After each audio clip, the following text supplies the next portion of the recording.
This image shows the International Space Station crossing the moon. Each silhouette is the ISS at a different frame, and the entire event lasted less than a second. But with the right planning, you can capture this moment and turn it into an image just like this.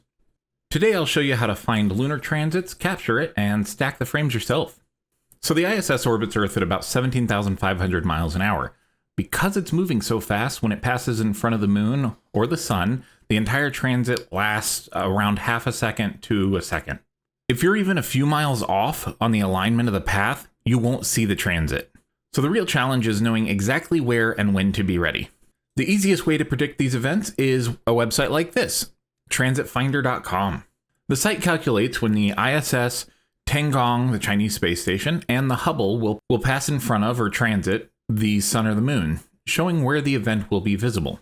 The ISS is the easy and most dramatic one to capture because it's large and produces a clear silhouette. Tiangong can still produce nice transits, but it's smaller, so the results are usually less dramatic. And the Hubble, much harder. The apparent size is so tiny, to capture it usually requires a really sharp telescope setup. So for this example though, I'm not going to use my real location, we're going to use Ann Arbor, Michigan. Essentially what you do is you come to transitfinder.com, select map, and then you choose wherever you want. So we'll just do Ann Arbor down here. And you can go as close to like your home address if you wanted to, but we'll just do general Ann Arbor, this park here. That'll automatically plug these in. I prefer that route. You can do auto detect and it goes off your IP address. You change the dates to whatever span you want to look at, and then travel distance in kilometers. 80 kilometers is about 50 miles. So this is saying, hey, we're willing to travel 50 miles to see the transit. I usually change mine to about 30, but we're going to leave it at 50 today so we can get the most. So now it gives us a list of every transit. Like I said, it's got the ISS, it's got Tiangong, and it's got Hubble somewhere in here. I don't see it, so we won't worry about Hubble today. So today is March 6th. So this was yesterday. This was this morning at 3:30. And then we just look through here to see what transit we want to get. Let's say we do want to get the ISS transit on the sun on the 22nd. So that gives us 2 weeks to prep. We can see more information, but what I like to do is click show on map, and it'll show the exact path you're going to need to be. And you can kind of see how thin that path is. So realistically, if you were in Ann Arbor and you wanted to do this, you might have to drive down here to Milan Township, London Township. The closer you are to the center of this line, the closer that transit's going to be to the center of the sun or the moon. So like you can see here, if we're on the edge, we're just going to get it to clip the edge of the sun. If we're in the center of the sun. Same with the moon. We're going to look at the one for the moon this morning. Show on map. It'll give you exactly where you need to be. These ones are kind of cool because you get it passing in front of, this is a waning gibbous. You'll get it passing in front of those. But crescents are cool. You only get a couple of shots of it, but they're fun. So for my lunar transit, this is what I use. The Nikon Coolpix P950. You can see all the stats here. It's got an 83 times zoom, which is good. Shoots in 4K video, which is really nice.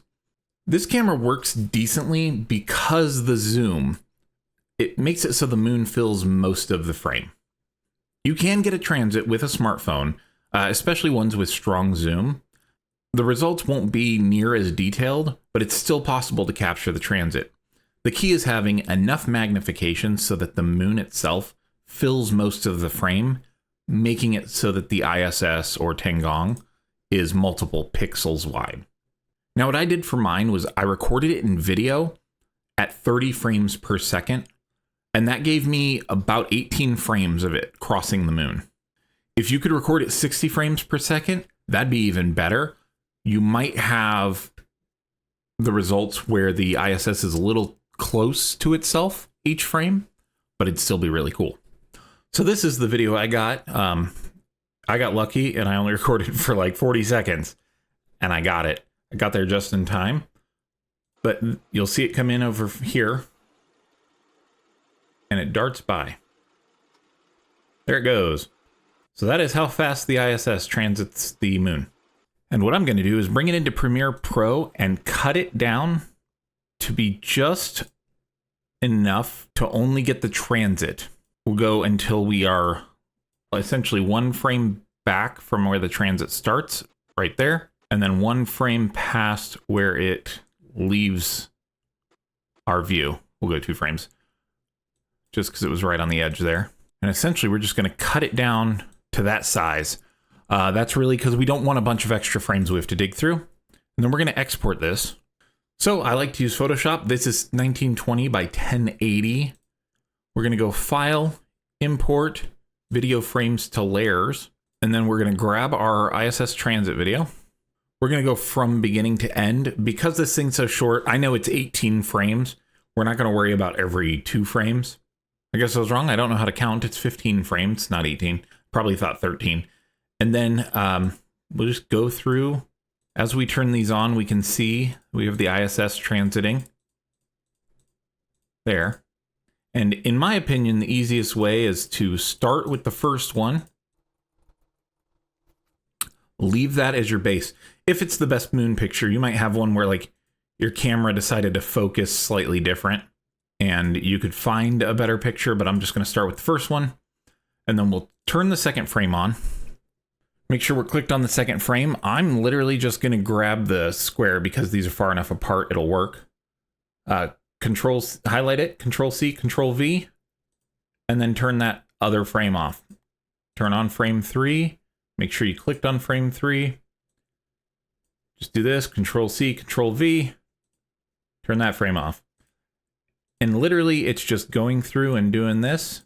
This is what I've found to be the easiest way. Because you don't have to like guess at anything or move anything. The moon doesn't really move enough to make it a massive difference. You can kind of see, we'll do this. You can see how little the moon moved in that gap. So when you go through and do this, it doesn't move enough to warrant like having to edit a bunch of stuff. There are other ways you can do this. You could put it in something like auto stackert and have it stack the moon so everything's aligned perfectly, and then do the same thing. Import all the frames. Like I said, I just copy each off of the frame, off of the layer, copy the ISS like this, paste it so it pastes in its own layer, and then just delete that. That is the easiest way that I've found to do it. But once you get the silhouettes aligned across the whole surface of the moon, all you've got to do is export.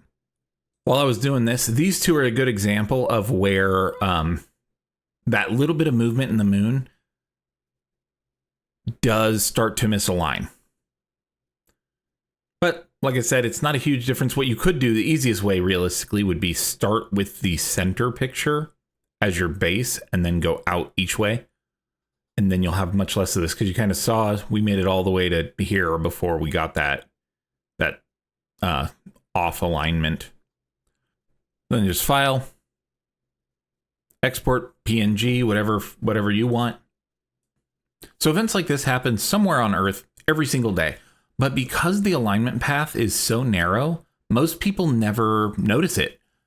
With the right tools and a little bit of planning, you can capture it yourself. Good luck out there.